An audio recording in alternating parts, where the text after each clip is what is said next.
चलिए आज के इस एक्सप्लेनर में इतिहास के सबसे महान नेता मूसा के रहस्यमयी अंत को समझते हैं।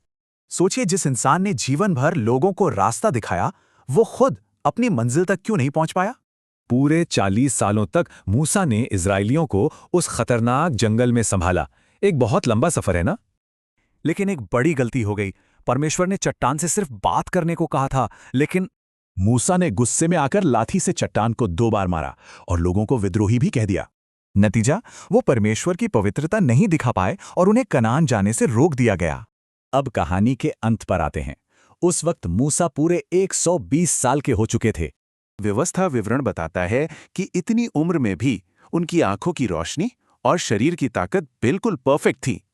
फिर परमेश्वर ने इस महान नबी को मोआब में नेबू पर्वत की बिल्कुल ऊंची चोटी पर बुलाया। वहां से उन्हें वो पूरा खूबसूरत कनान देश दिखाया गया, जिसका वादा इब्राहिम, इसहाक और याकूब से हुआ था। परमेश्वर ने कहा, तुमने इसे देख तो लिया, पर उस पार वहां नहीं जा पाओगे। ये बेहद भावुक था। उसी पहाड़ पर परमेश्वर की आज्ञा से इस महान नेता ने बहुत ही शांति से अपने प्राण त्याग दिए। उनकी विरासत अद्भुत थी। वो एक ऐसे नबी थे जिन्होंने बड़े चमत्कार किए और परमेश्वर से आमने सामने बात की। लेकिन अब आता है कहानी का सबसे बड़ा सस्पेंस। आखिर मूसा को दफनाया किसने था? किसी इंसान ने नहीं। बाइबल के अनुसार स्वयं परमेश्वर ने ही उन्हें मोआब की एक घाटी में दफनाया था। और पता है, आज तक किसी को नहीं मालूम कि उनकी वो गुप्त कब्र असल में है कहाँ।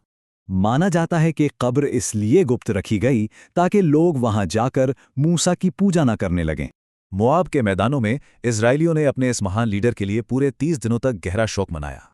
जाने से पहले मूसा ने यहोशू पर हाथ रखकर उन्हें अपना उत्तराधिकारी बना दिया, जो बुद्धि से भर गए।